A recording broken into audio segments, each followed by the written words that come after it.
Bonsoir, bonjour mesdames et messieurs, c'est Cartalpha17 qui vous parle et aujourd'hui, je dis bonsoir, bonjour, ça dépend de quand est-ce que vous regardez la vidéo. Et aujourd'hui, on va résumer les GP de Melbourne au circuit d'Albert Park de 2026. Parce que si je dis les, c'est parce que je vais vous proposer la F1, la F2 et également la F3. Mais on va commencer par la F3, c'est crescendo, piano vassano. Bon, désolé si vous entendez des toc toc toc sur le 3, mais parce qu'il pleut et je suis désolé, mais il faut que j'aille vite parce que je vais déjà me centrer par rapport à la caméra.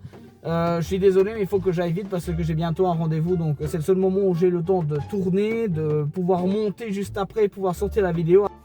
On commence par la F3 mesdames et messieurs, ou alors on va retenir que c'est Hugo Choukou qui est de l'écurie Comparos Racing qui signe le meilleur temps de la séance, confirmant immédiatement qu'il sera l'un des hommes forts du week-end. La piste étant encore poussiéreuse, les chronos chutent progressivement au fil de la séance à mesure que l'adhérence augmente. Derrière lui, plusieurs rookies impressionnent déjà par leur rythme. Les écarts restent extrêmement serrés entre les pilotes avec moins d'une seconde couvrant une grande partie du plateau. Au niveau des incidents et observations, la séance reste globalement propre, mais plusieurs pilotes signalent un manque d'adhérence dans les virages rapides. En fait, c'est typiquement c'est typique du circuit d'Albert Park qui est semi-urbain. Les équipes passent également beaucoup de temps à travailler sur la simulation de qualification et la gestion des pneus, deux éléments clés pour la suite du week-end. Ce qui est à retenir au niveau des essais libres, c'est Hugo Choukou qui apparaît déjà comme un candidat sérieux à la victoire, tandis que plusieurs rookies montrent un rythme très prometteur. Au niveau des qualifications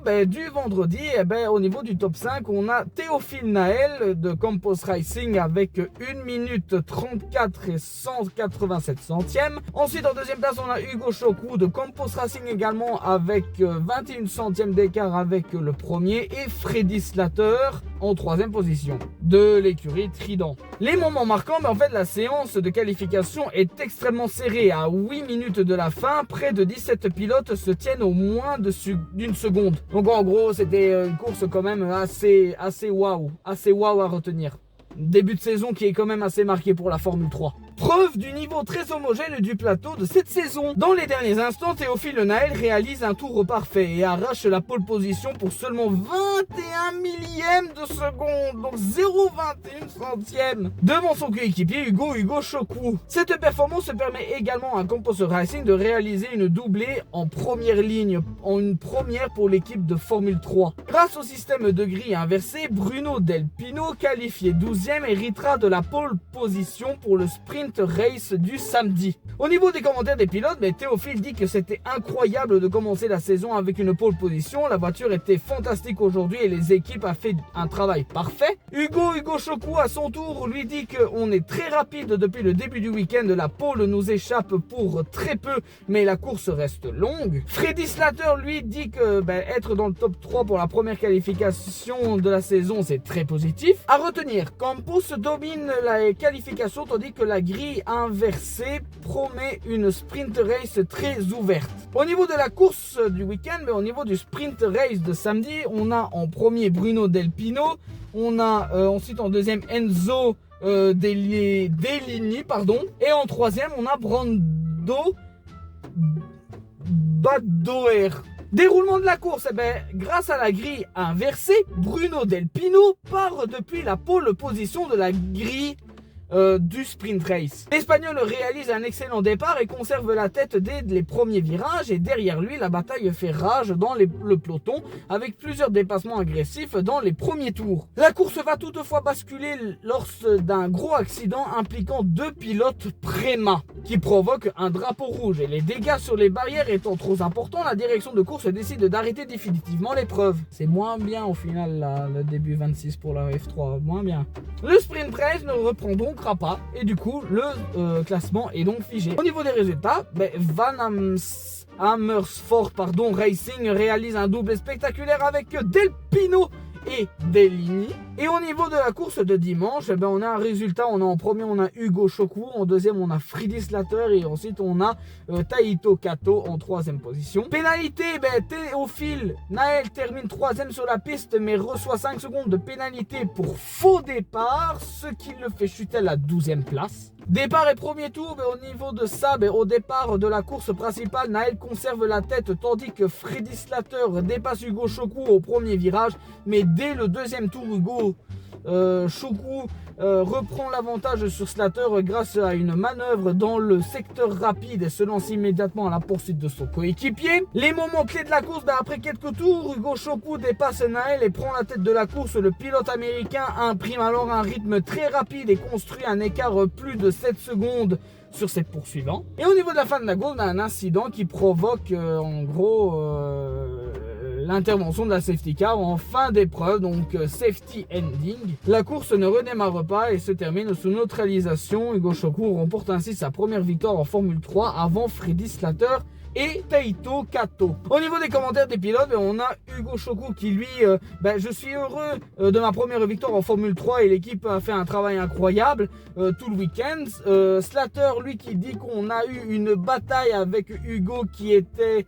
que ce dernier était très rapide aujourd'hui, mais ce n'est un bon début de saison, je bégaye, excusez-moi, je dois vite y aller, je sais pas pourquoi je fais ça maintenant. Et Taito Kato qui dit monter sur le podium dès le premier manche, la première course est un moment très spécial pour moi. Au niveau des analyses et faits marquants, on a Hugo Choukou qui lui frappe très fort avec sa première victoire en Formule 3 et prend immédiatement la tête du championnat. Slater, lui, qui impressionne pour sa première saison complète avec une solide deuxième place.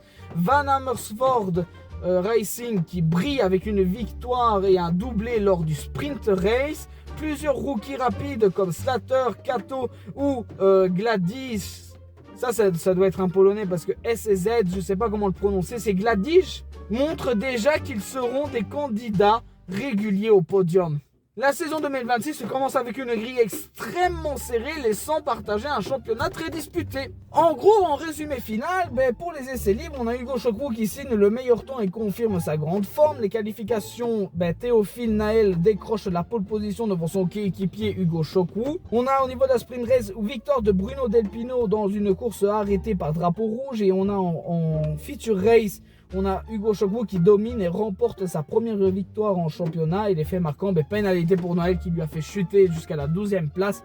Safety car final et premier podium pour Slater et Kato des rookies. Maintenant qu'on a fait la F3, passons à la F2. La saison 2026 de Formule 2 débute encore une fois lui aussi à Melbourne avec sa première séance d'essai libre au championnat. La piste d'Albert Park est encore très sale et évolutive, comme souvent sur les circuits semi-urbains et utilisée seulement une seule fois par an. C'est Gabriel Mini, MP Motorsport, qui réalise le meilleur temps de la séance avec un chrono de 1,29 et 137 centièmes. Devant Noël Léon de Campos Racing et Raphaël Camara Invicta Racing. Derrière ce trio, Nicolas Tsolov et Dino Beganovic qui complètent le top 5, montrant déjà un plateau extrêmement serré avec plusieurs pilotes en moins de 10 dixièmes.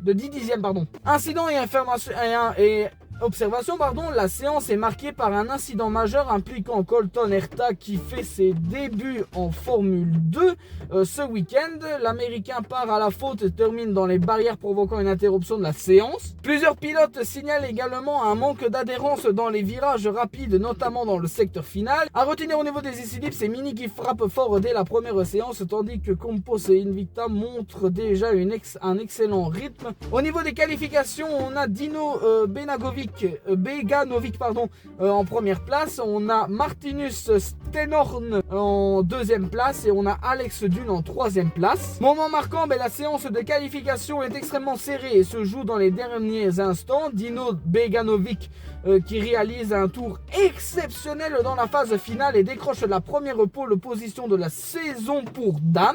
Robin Motorsport impressionne également avec Stenorn et Dune en deuxième et troisième position. Avec la grille inversée utilisée en Formule 2, le top 10 des qualifications sera inversé pour le sprint race, ce qui promet une course très ouverte le samedi. Au niveau des commentaires des pilotes, on a Beganovic qui lui dit que c'était une séance très intense. On savait que ces derniers tours seraient décisifs et la voiture était parfaite. Au niveau de Stenorn, qui lui, que être sur la première ligne pour la première course du week-end, c'est très bon pour un début de saison. Et Dune, lui, qui dit le rythme est là, on va essayer de transformer ça en gros points. Au niveau de la course sprint, on a Joshua Dirksen qui lui est en premier avec Noël Léon en deuxième et Alex Dune troisième. Départ et premier tour, grâce à la grille inversée, plusieurs pilotes inattendus se retrouvent en avant-poste. Au départ, Joshua Dirksen rate légèrement son envol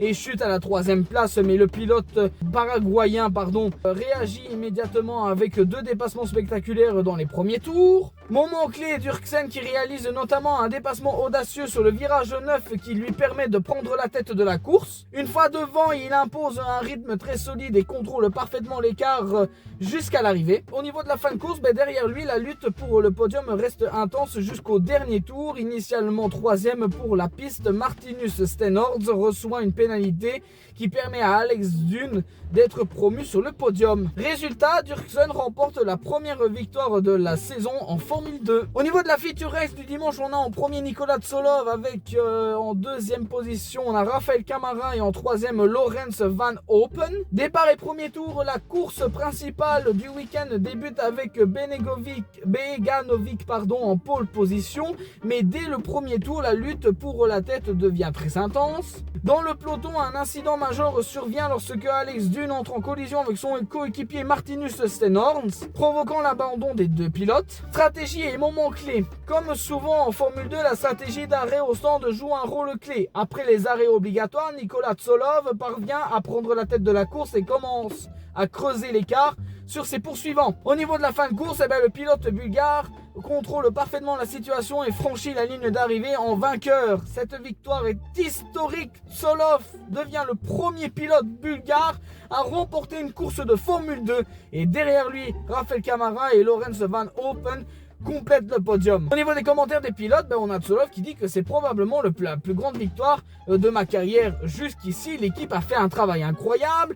Camara, lui, qui dit que qu'il est très content de ce résultat et qu'il a montré, on a montré qu'on pouvait jouer les victoires. Et Van Open qui lui dit que ce podium est une récompense pour tout le travail qu'il fait pendant l'hiver. Je sais pas qu'est-ce qu'il a voulu dire là-dedans, mais à mon avis, je crois qu'il parlait plutôt de l'écurie qui ont fait les tests hivernaux. Analyse et fait marquant, Tsolov qui frappe fort avec la première victoire de sa carrière en Formule 2, Dirksen qui lance parfaitement sa saison avec une victoire dans le sprint race, Robin Motorsport rapide mais malchanceux, notamment avec l'accrochage entre Dune et Steenhorst. Invicta Racing très solide avec Camara sur le podium et Dirksen vainqueur samedi. Et on a un plateau extrêmement serré qui annonce une saison très disputée. Et voilà. Donc le résumé final du GP de Melbourne en F2 de 2026. Au niveau des essais libres qui mini en tête dans une séance perturbée par un crash de Herta. Qualification, Beganovic qui lui décroche la pole devant Steenhorst et Dune. Sprint race, victoire de Joshua Dirksen avec une course agressive. Feature race, Nicolas Tsolov qui domine et remporte sa première victoire en Formule 2. Et au niveau des faits marquants, collision entre Dune et Steenhorst et première victoire historique pour la Bulgarie. Et on termine, mesdames et messieurs, cette vidéo par la Formule 1 parce qu'au niveau des essais libres, les essais libres 1 ont eu lieu vendredi. La saison 2026 de Formule 1 qui débute forcément à Melbourne avec des essais libres et une nouvelle génération de monoplaces et des règlements techniques tellement remaniés. Lors de la première séance d'essais libres, Charles Leclerc se montre immédiatement le plus rapide avec Ferrari. Le monégasque devance Lewis Hamilton et Oscar Piastri, ce qui laisse penser que Ferrari pourrait être très compétitif pour l'ouverture de cette saison. Plusieurs équipiers passent surtout la séance à comprendre le comportement des nouvelles voitures, notamment la gestion énergétique et l'équilibre aérodynamique. Les essais libres 2, la deuxième séance change complètement la hiérarchie. Oscar Piastri réalise de meilleurs temps devant son public australien parce qu'il joue à domicile. Mais la séance est perturbée par plusieurs sorties de piste et des problèmes de stabilité signalés par plusieurs pilotes. Les essais libres 3, on a les essais libres 3 qui ont eu lieu samedi. On a lors des premières séances avant les qualifications, George Russell qui réalise le meilleur temps.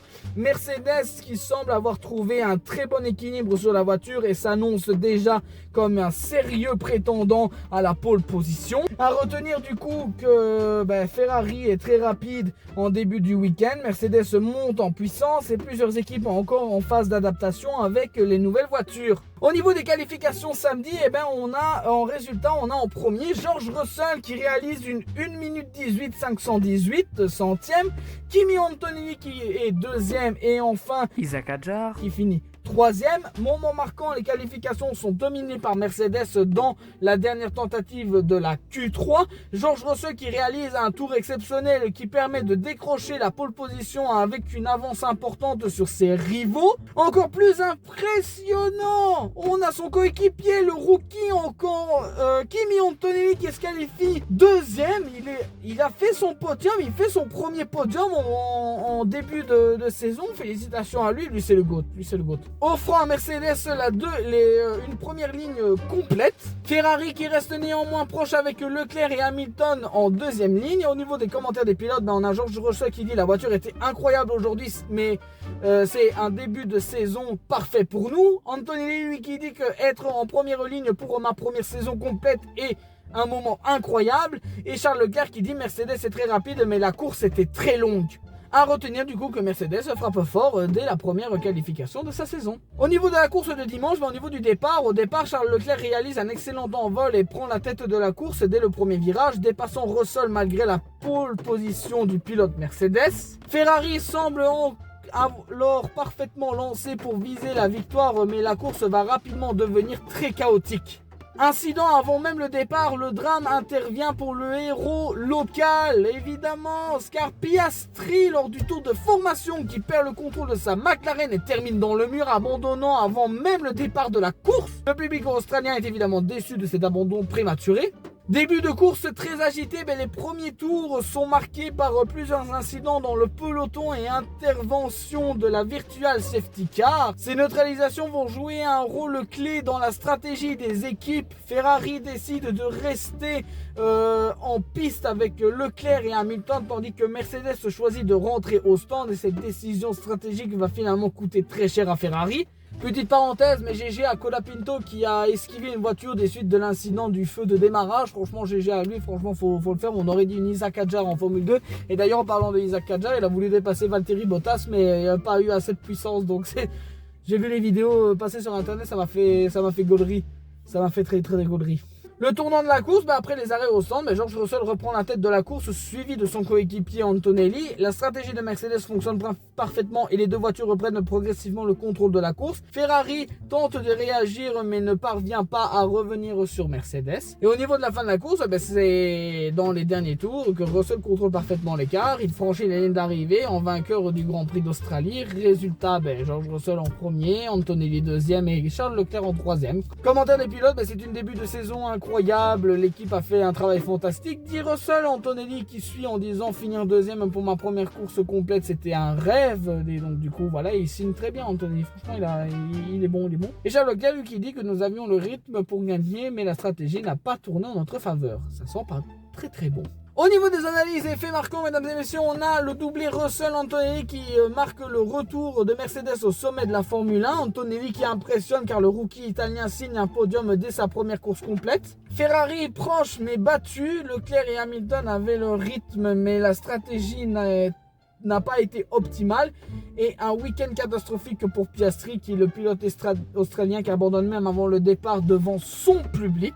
Une nouvelle ère technique, la saison 2026 se marque l'arrivée de nouvelles voitures et d'un nouveau règlement moteur. Résumé final, en fait au niveau des essais libres, Ferrari rapide au début le week-end mais Mercedes qui progresse. Qualification, Russell décroche sa pole position devant Antonelli. Course, Leclerc mène au départ mais Mercedes reprend l'avantage grâce à la stratégie. Victoire, George Russell remporte la première course de la saison, effet marquant, abandon de Piastri avant même le départ.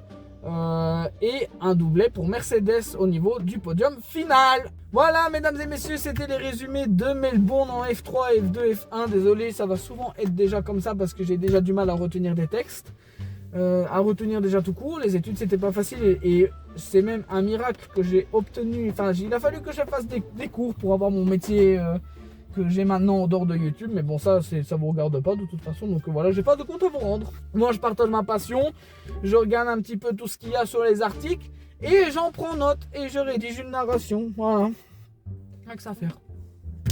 Voilà, j'espère que cette vidéo vous aura plu. Si c'est le cas, likez, commentez, partagez. Sur ce, ça me ferait extrêmement plaisir. On se retrouve pour le résumé du GP de Shanghai et pour même d'autres vidéos. Sur ce, c'était Cartapha 17, mesdames et messieurs. Over.